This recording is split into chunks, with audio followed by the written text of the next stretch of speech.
Friends, welcome to my channel. இப்போ நம்ம என்ன பார்க்க போகிறோம்னா தனி வட்டியில் மடங்கு கணக்கு பற்றி நம்ம பார்க்கலாம். ஒரு குறிப்பிட்ட அசலானது ஆண்டுக்கு 8% வட்டி விகிதத்தில் 3 மடங்கு ஆவதற்கு பிடிக்கும் காலம் என்னன்னு கேட்டிருக்காங்க. அதாவது இந்த தனி வட்டியில் ஒரே ஒரு மடங்கு மட்டும் வந்துச்சுன்னா அதுக்கான ஷார்ட்கட் ஃபார்முலா என்னென்னா x-1 ப்ராக்கெட் இன்ட்டு 100/n. அதை ஓகேவா. இப்போ இந்த எக்ஸ் அப்படின்றது நான் மடங்கு சொல்லலாம், அதாவது 3 மடங்கு. என்னன்னா இந்த ஒரு குறிப்பிட்ட அசலானது ஆண்டுக்கு 8%, இதுதான் எண். ஓகேவா. வட்டி விகிதத்தில் 3 மடங்கு ஆவதற்கு பிடிக்கும் காலம். எக்ஸோட வேல்யூ என்ன, 3 மடங்குன்னு கொடுத்துருக்காங்களா. அதாவது 3 1 ப்ராக்கெட் இன்ட்டு 100 என்னோட வேல்யூ என்ன 8%. அதாவது 8 நம்ம அப்படியே எடுத்து போட்டுக்கலாம். 3லேருந்து 1 போயிடுச்சுன்னா 2 இன்ட்டு 100/8.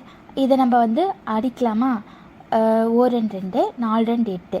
இதை நம்ம மல்டிப்ளை பண்ணலாம். ஓகேவா. 1 நாங்க ஓகேவா. 1 நாங்க இங்கே 2 8, மிச்சம் பேலன்ஸ்னால் 2 இருக்கும்.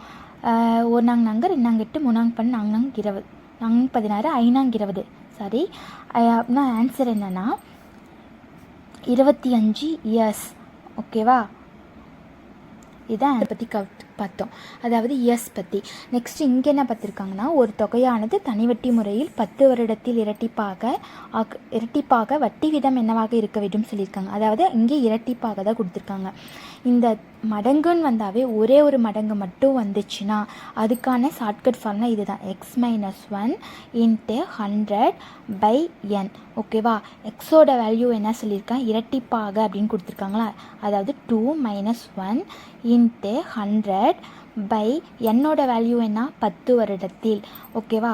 அதாவது 10 போட்டோம். ஓகேவா. இப்போ 2லேருந்து 1 போயிடுச்சுன்னா 1 இன்ட்டு 100/10. இப்போ இந்த 0 கேன்சல் ஆயிரும். அதாவது 1 இன்ட்டு 10 ஆன்சர் 18. அதாவது என்ன கேட்டிருக்காங்க, இரட்டிப்பாக வட்டி வீதம் என்னவாக இருக்க வேண்டும், வட்டி தான் கேட்டிருக்காங்க. அதாவது பர்சன்டேஜ் போட்டுக்கணும்.